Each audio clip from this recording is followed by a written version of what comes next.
Assalamualaikum warahmatullahi wabarakatuh. Pada hari ini kita bertemu lagi pada kuliah analisis dan estimasi biaya. Pada pertemuan kali ini kita ulas pokok bahasan yang ketiga, yaitu mengenai klasifikasi biaya.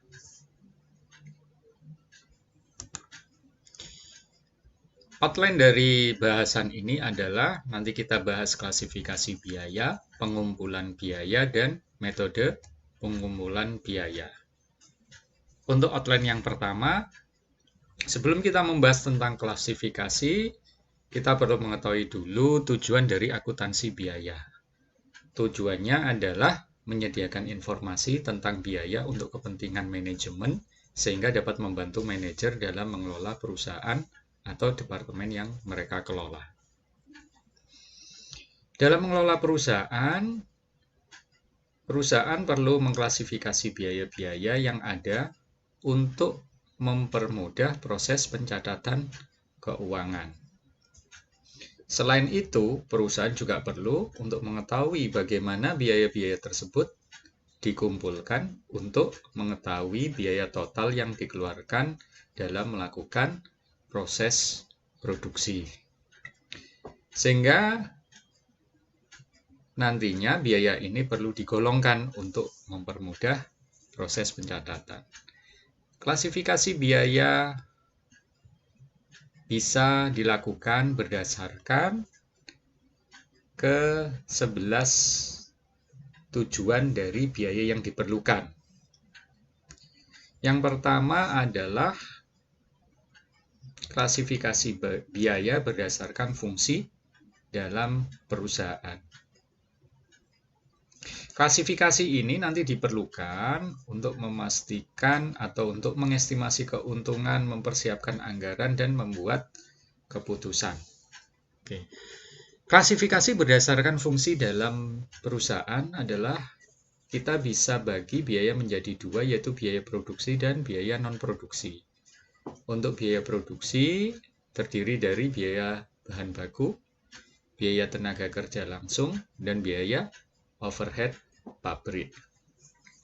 Untuk biaya bahan baku, contohnya ya, kalau di industri mebel atau di perusahaan mebel, bahan bakunya adalah kayu. Ya, kalau mebelnya dari kayu, kalau mebelnya dari ada rangka besinya, ya berarti bahan bakunya adalah besi, dan lain sebagainya. Kemudian untuk biaya tenaga kerja langsung adalah fokus pada tenaga kerja yang langsung menangani proses produksi tersebut. Contoh misalnya kalau di mebel berarti tukang kayu, ya. Oke.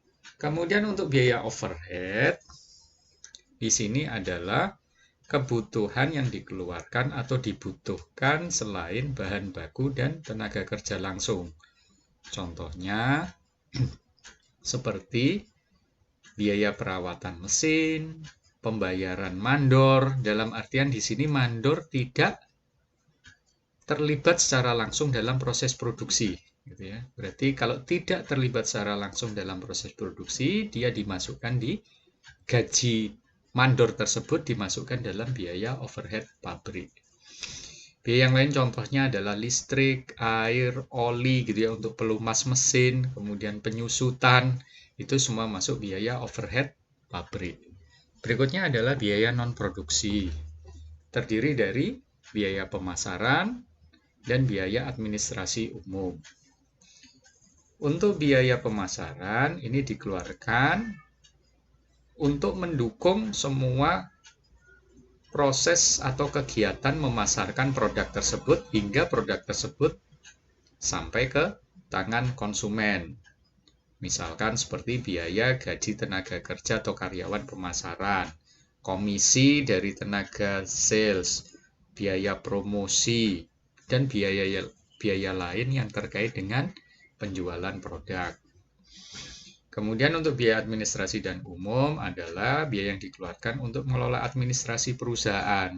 Contoh misalkan untuk biaya riset dan pengembangan produk, kemudian untuk gaji manajer, direktur, kemudian penyusutan peralatan, kemudian biaya-biaya lain seperti untuk supplies gitu ya, untuk supply kantor misalkan ATK, alat tulis kantor dan lain sebagainya. Kemudian klasifikasi yang kedua adalah berdasarkan hubungan dengan produksi. Biaya bisa dibagi menjadi dua. Yang pertama adalah biaya produksi langsung dan yang kedua adalah biaya produksi tidak langsung. Kalau biaya produksi langsung adalah biaya produksi yang memiliki hubungan kausal dengan kesatuan produk yang dibiayai. Contohnya adalah biaya bahan baku dan biaya tenaga kerja langsung. Berarti ini langsung terikat di dalam untuk menghasilkan produk tersebut. Sedangkan untuk biaya produksi yang tidak langsung, di sini adalah biaya produksi, tetapi tidak mempunyai hubungan kausal secara langsung dengan kesatuan produk yang dibiayai. Jadi dia memang supporting gitu ya. Contoh biaya bahan baku penolong. Nah, biaya bahan baku penolong ini misalkan kalau di mebel atau contohnya di kursi, kursi kan perlu dihaluskan gitu ya. Amplas itu adalah biaya bahan penolong gitu ya. Karena kalau tidak diamplas ya tidak halus dan tidak bagus pada saat pengecatan. Kemudian biaya yang lain adalah upah tenaga kerja tidak langsung. Contohnya tadi misalkan mandor yang tidak langsung terlibat dalam proses produksi. Kemudian biaya pemeliharaan mesin, biaya penyusutan, itu semua termasuk dalam biaya produksi tidak langsung. Klasifikasi yang ketiga adalah kita melihat berdasarkan pola dalam hubungan dengan volume kegiatan atau volume produksinya. Biaya di sini bisa dibagi 4. Yang pertama adalah biaya tetap, biaya variabel, biaya semi variabel, dan biaya bertingkat. Untuk biaya tetap, di sini adalah biaya yang jumlahnya tetap tidak berubah meskipun volume kegiatan atau volume produk yang dihasilkan itu berubah, gitu ya, meningkat. Nah, seperti Anda bisa lihat di grafik ini, dengan adanya penambahan volume, biayanya tetap, ya, tidak berubah.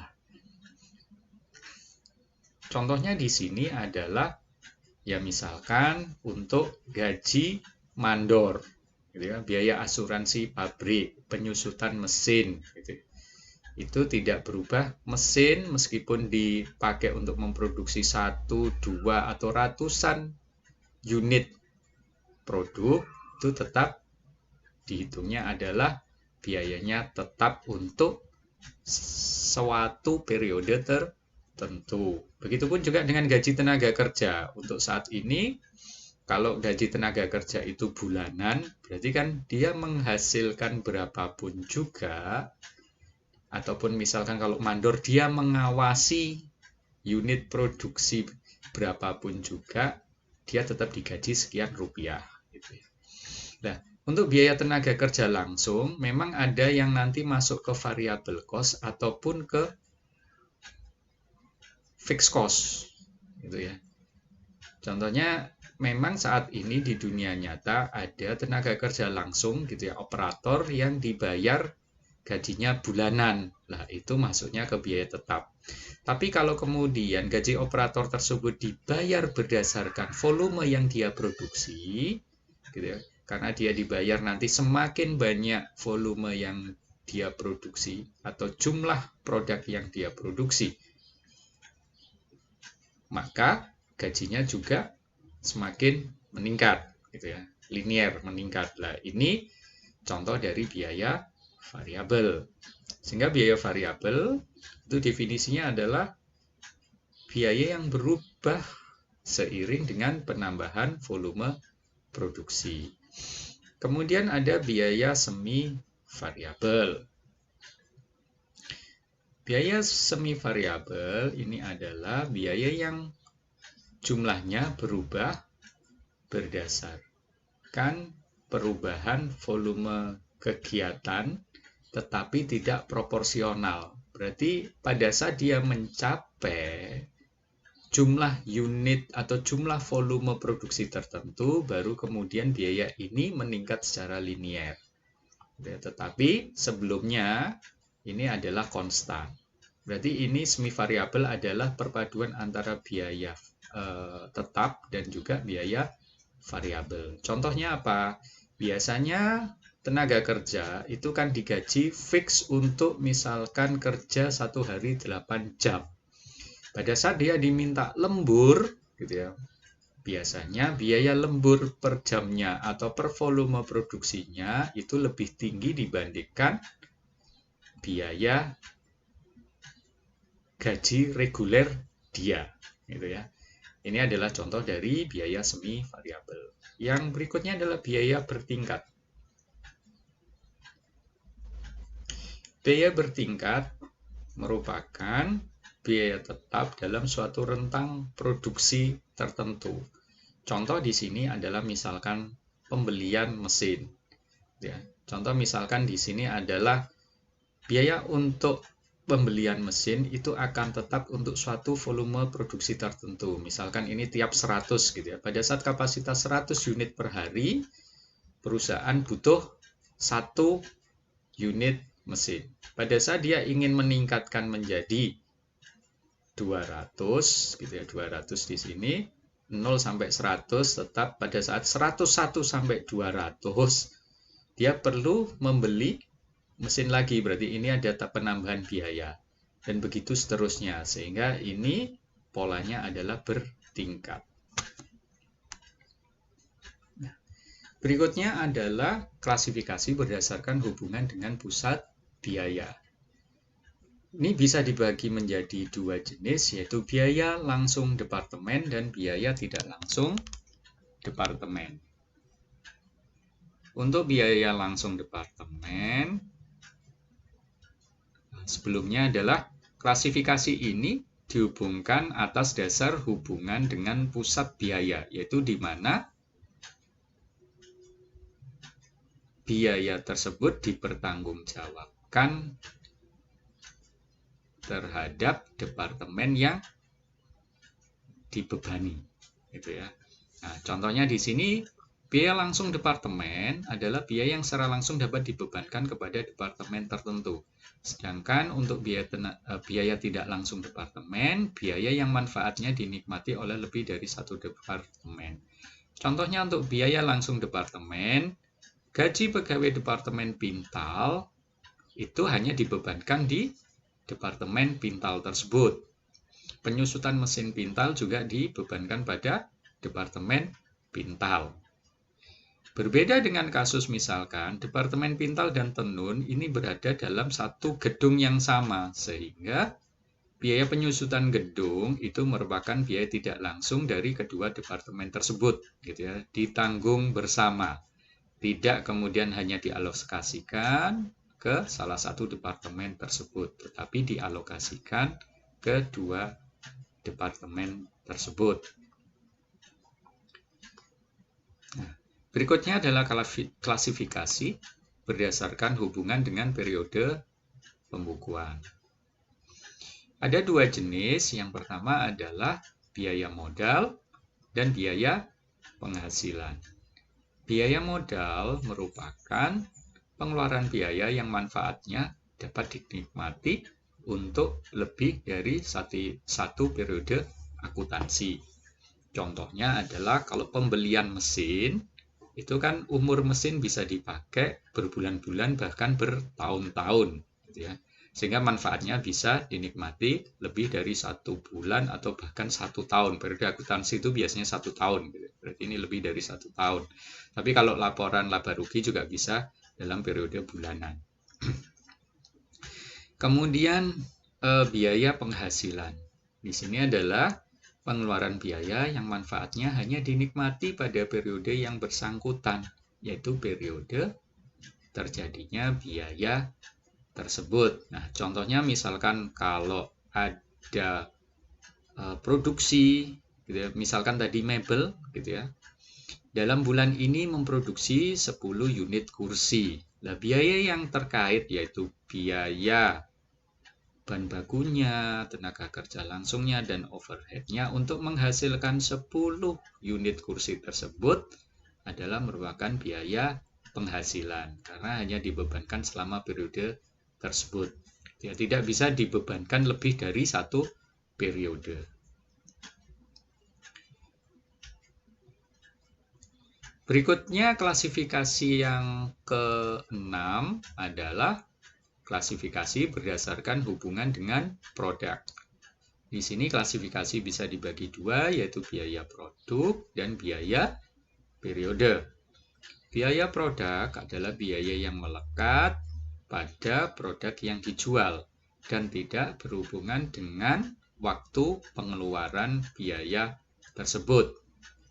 Sedangkan untuk biaya periode adalah biaya yang terikat oleh waktu dikeluarkannya biaya tersebut.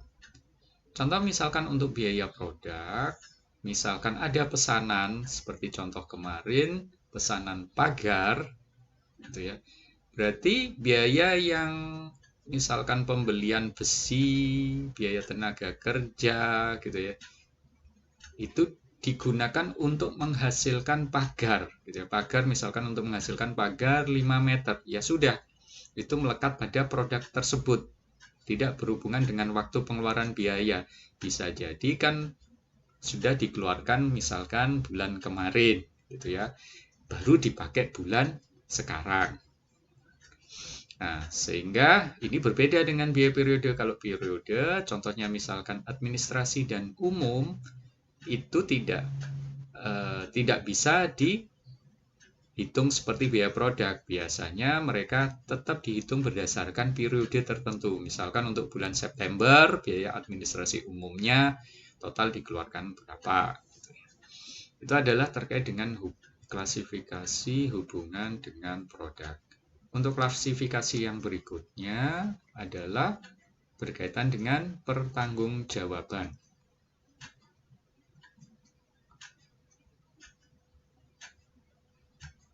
Biaya ini dibagi dua, yaitu yang pertama adalah biaya terkendali dan biaya tidak terkendali.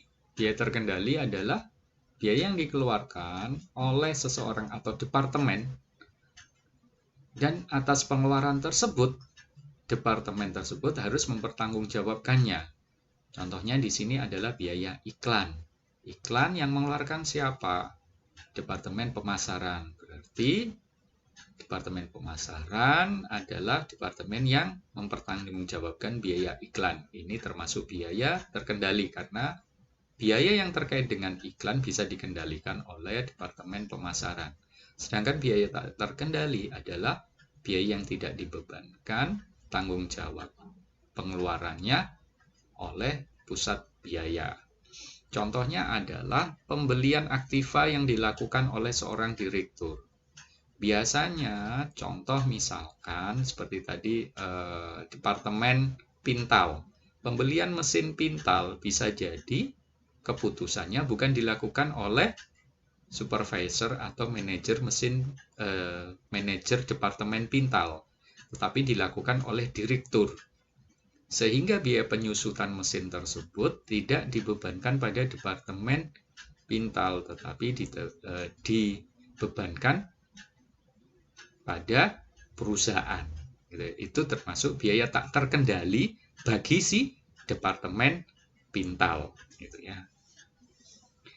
Oke. Berikutnya adalah klasifikasi biaya berdasarkan normalitas. Biaya ini bisa dibagi menjadi dua, yaitu biaya normal dan biaya abnormal. Untuk biaya normal, ini biaya yang sudah direncanakan di awal. Contoh misalkan di sini kehilangan karena penguapan. Ya.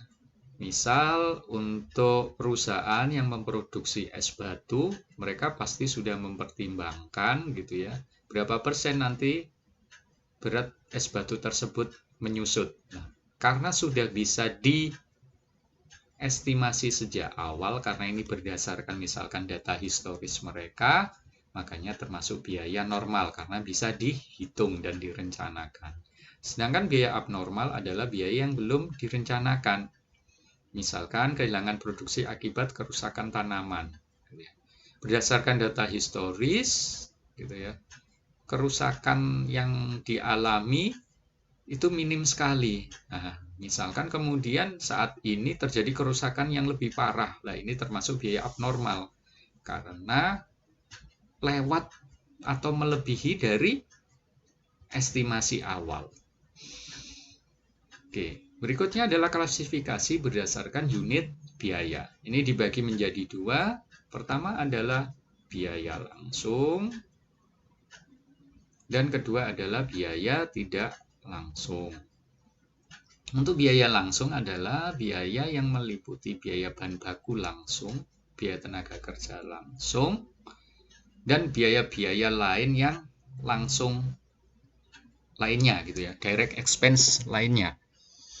Nah, itu biaya langsung. Intinya adalah biaya yang langsung terlibat dalam atau terikat langsung kepada untuk memproduksi suatu produk. Itu biaya langsung. Berikutnya adalah biaya tidak langsung, adalah yang mencakup biaya bahan pembantu, tenaga kerja tidak langsung, dan indirect expenses lainnya.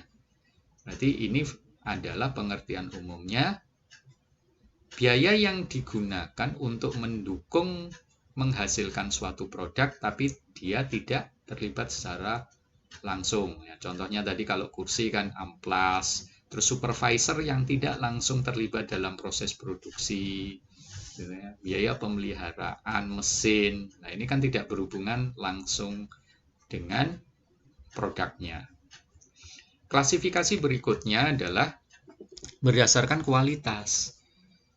Ini dibagi 4.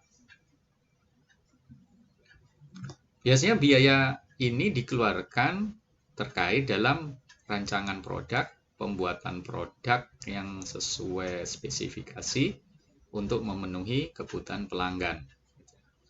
Berarti di sini nanti bisa proses awal sampai proses pengiriman, gitu ya, terjadinya biaya ini. Yang pertama adalah biaya pencegahan. Biaya yang timbul dalam mencegah terjadinya cacat produk. Berarti ini sudah dicegah sebelumnya. Kalau misalkan contoh, pahatnya sudah aus ya, segera diganti supaya tidak terjadi cacat produk. Mesinnya sudah waktunya diservis, ya sudah mesinnya diservis dulu biar nanti kalau misalkan gitu.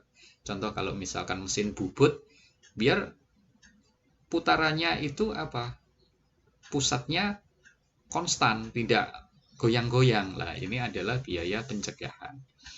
Berikutnya adalah biaya deteksi. Biaya deteksi adalah biaya yang dikeluarkan untuk mendeteksi adanya cacat. Contoh misalkan mungkin termasuk pengujian produk yang dihasilkan, pemeriksaan, inspeksi, semua dilakukan untuk mendeteksi cacat. Agar cacat sudah bisa terdeteksi sebelum barang dikirim ke konsumen. Pada saat terdeteksi ada cacat, kemudian muncul biaya yang lain, biaya kegagalan internal, yaitu biaya yang timbul dalam perbaikan kualitas produk yang buruk sebelum dikirim ke pelanggan. Nah, contoh misalkan setelah terdeteksi cacat, kemudian cacat ini kan harus dihilangkan atau diperbaiki produknya. Makanya perlu rework gitu ya. Pengerjaan atau proses produksi ulang. Gitu. Sehingga muncul yang namanya biaya kegagalan internal.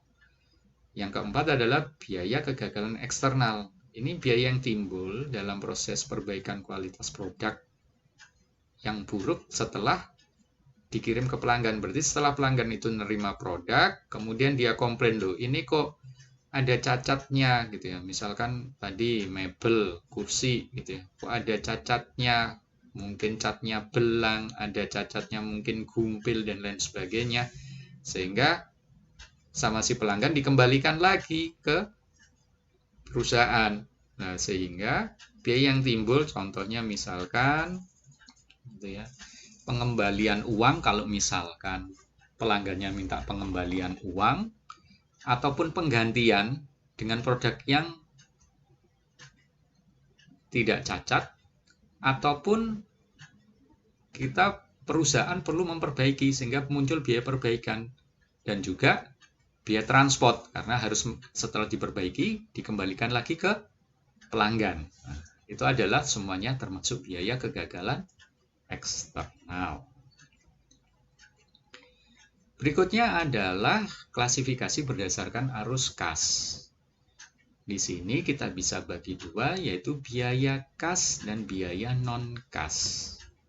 Untuk biaya kas, ini adalah biaya terkait dengan arus kas keluar, yaitu melibatkan uang tunai yang dikeluarkan selama periode tersebut.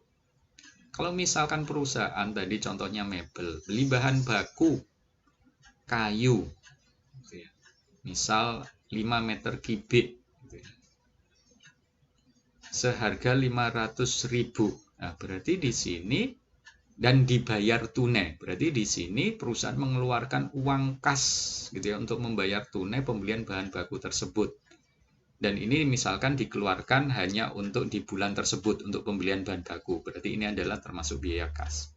Sedangkan untuk biaya non-kas adalah pengeluaran yang tidak melibatkan uang tunai yang dikeluarkan selama periode tersebut. Nah, contoh depresiasi pada saat mesin ada penyusutan. Karena apa? Karena umur pakai, tergerus umur pakai. Contoh misalkan pertama mesin itu dibeli seharga 10 juta. Kemudian menyusut, itu gambarannya gini gampangnya. 10 juta, setelah dipakai 1 juta, kemudian mesin tersebut sudah tidak layak pakai karena selalu sering rusak atau menghasilkan produk cacat yang lebih sering. Kemudian sama perusahaan dijual, kemudian ada yang menampung untuk diperbaiki lagi, misalkan harganya laku 5 juta. Nah, ini kan terjadi penyusutan 5 juta selama 1 tahun. Gitu ya. Nah, ini sebenarnya gambaran penyusutan ini tidak kemudian dikeluarkan real gitu kan. Perusahaan tidak mengeluarkan uang 5 juta kan. Untuk siapa? Untuk pembelinya. Enggak. Perusahaan sudah membeli 10 juta dan kemudian dia menerima 5 juta dari hasil penjualan. Nah, 5 juta ini kan seolah-olah seperti kerugian gitu ya. Kerugian ini adalah biaya penyusutannya dan perusahaan tidak mengeluarkan uang tunai sepersen pun gitu ya di sana. Bahkan nanti untuk di pelaporan keuangan, meskipun nanti belum dijual pun gitu ya, selalu yang namanya mesin gitu ya, peralatan itu harus dibebankan biaya penyusutan karena suatu saat mesin tersebut pasti akan rusak gitu ya dan tidak mampu digunakan lagi dan harus kemudian dijual atau bahkan dibuang sehingga nilainya 0 gitu ya. Nah, ini gambaran dari biaya non-kas itu terkait dengan depresiasi seperti itu. Berikutnya amortisasi itu adalah depresiasi untuk aset tidak berwujud. Contoh misalkan hak kekayaan intelektual gitu ya, paten, terus hak cipta lainnya itu ada biaya penyusutannya. Tetapi penghitungannya akan sangat berbeda dengan depresiasi dari barang yang berwujud. Oke, itu klasifikasi yang terakhir adalah berdasarkan arus kas. Berikutnya kita bahas adalah pengumpulan biaya. Pengumpulan biaya ini dimulai dari proses mulai mendapatkan bahan baku, yaitu pembelian bahan baku, sampai pada pengakuan produk selesai siap kirim. Berarti belum sampai dikirim ya. Produk selesai siap kirim. Langkah-langkah proses produksinya adalah mendapatkan bahan baku, yaitu membeli bahan baku, menghitung besarnya bahan baku yang digunakan. Berarti saya sudah berikan ilustrasi yang kemarin gitu ya, tapi saya coba berikan nanti contohnya di mebel tadi ya, misalkan kursi. Berikutnya yang ketiga penggunaan tenaga kerja, pengakuan BOP yang terjadi, alokasi dan pembebanan BOP, biaya overhead pabrik, dan pengakuan produk dalam proses dan produk selesai. Contoh tadi misalkan kursi kayu gitu ya. Beli bahan baku, beli kayunya gitu ya. Bahan baku yang lain apa? Misalkan catnya gitu ya. Terus kemudian lem atau paku gitu ya. Berikutnya penggunaan bahan baku yang digunakan. Nah, bisa jadi tadi beli 5 meter kubik, hari ini karena hanya memproduksi 1 unit, tidak dipakai 5 meter kubik, mungkin hanya dipakai setengah meter kubik kayu. Berarti yang dihitung hanya ya setengah meter kubik tersebut. Kemudian penggunaan tenaga kerja, dibutuhkan tenaga kerja berapa untuk membuat satu kursi, misalkan 2.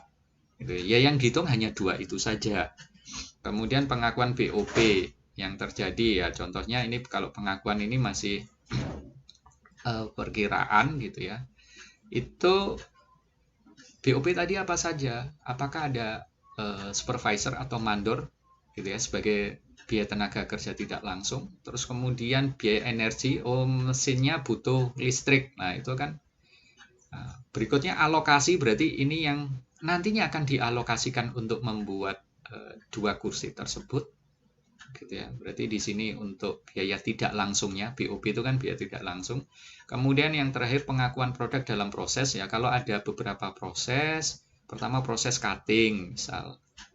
Nah, di dalam proses cutting itu nanti perlu dihitung biaya bahan baku yang dibutuhkan biaya berapa, tenaga kerja yang dibutuhkan berapa, overhead pabriknya berapa. Setelah cutting kemudian misalkan apa? Ada proses mungkin milling sama drilling gitu ya. Nah, ini juga nanti dihitung bahan baku yang dibutuhkan berapa, tenaga kerjanya berapa, overheadnya berapa. Sampai kemudian misalkan kemudian assembly gitu ya. Terus sampai cat gitu ya, finishing dan cat gitu. Terus kemudian sampai produk selesai, semuanya tiap tahap itu perlu dihitung semua biaya bahan baku, tenaga kerja dan BOP yang terikut di sana. Kemudian untuk metode pengumpulan biaya, ini bisa kita lihat berdasarkan sifat dan pengolahan produk yang dihasilkan suatu proses produksi. Secara umum proses produksi atau sistem produksi itu ada 2, yaitu ada berdasarkan stok, make to stock, dan make to order. Make to stock berarti dia membuat, berarti sudah mengantisipasi gitu ya, membuat di awal, kemudian dia menimbun, sehingga kalau misalkan pelanggan itu mau beli, barang sudah tersedia. Berbeda dengan make to order, berarti dia baru membuat pada saat ada pesanan. Nah, untuk yang make to order ini menggunakan metode harga pokok pesanan. Sedangkan untuk make to stock ini menggunakan metode harga pokok proses. Nah, untuk harga pokok pesanan, penghitungannya adalah biaya yang dikeluarkan gitu ya, untuk memproduksi keseluruhan pesanan, keseluruhan produk dalam pesanan tersebut gitu ya. Keseluruhan unit produk dalam pesanan tersebut dibagi dengan jumlah unit pesanan. Nah, itu adalah harga pokok pesanan. Nah, karakteristiknya tadi untuk make to order adalah produksinya terputus-putus karena kan pesanan itu datangnya kan tidak tiap hari gitu ya. Mungkin hari ini ada, baru minggu depan ada. Misalkan tanggal 1 September ada, tanggal 8 September ada, tanggal 9 September ada, kemudian baru nanti tanggal mungkin 15 September baru ada lagi lah. Ini produksinya bisa putus-putus, tidak continuous. Sedangkan untuk yang make to stock itu continue, berlanjut terus. Dia karena tidak mempertimbangkan adanya pesanan, karena permintaan itu sudah dia ramalkan, sudah dia estimasi di awal, sehingga dia kemudian berdasarkan hasil estimasi atau ramalan tersebut gitu ya, dia perusahaan tersebut baru memproduksi gitu ya. Berarti ini sudah memproduksi dan mempersiapkan atau merencanakan itu di awal. Kemudian karakteristik berikutnya yang berbeda adalah kalau make to order bertujuan untuk memenuhi pesanan, sedangkan make to stock adalah bertujuan memenuhi persediaan atau stok. Kemudian produk yang dihasilkan heterogen, gitu ya, cenderungnya bisa bermacam-macam karena berdasarkan pesanan. Dan kalau yang make to stock adalah produk yang dihasilkan adalah homogen. Nah, penghitungannya untuk harga pokok pesanan tadi sudah saya jelaskan. Kemudian untuk harga pokok proses itu adalah biaya yang dikeluarkan untuk memproduksi sejumlah unit tertentu dalam periode tertentu dibagi jumlah unit produksi pada periode tersebut. Gitu ya. Nah, nantinya akan dikenal istilah juga untuk metode penghitungan harga pokok pesanan itu adalah product costing. Untuk harga pokok proses adalah proses costing. Oke, itu saja yang bisa saya sampaikan. Ini adalah pustaka yang bisa Anda baca, gitu ya. Referensi utamanya adalah buku kami yang ditulis oleh Pak Wahyudi dan saya, dan juga Ardiansah ini adalah alumni dari Teknik Industri UNS juga. Dan referensi pendukungnya Anda bisa baca bukunya Holmgren berjudul Cost Accounting, A Managerial Emphasis. Gitu ya. Oke, itu saja yang bisa saya sampaikan untuk kuliah pada hari ini. Nantinya kita lanjutkan dengan sesi diskusi tanya-jawab. Terima kasih atas perhatiannya. Wassalamualaikum warahmatullahi wabarakatuh.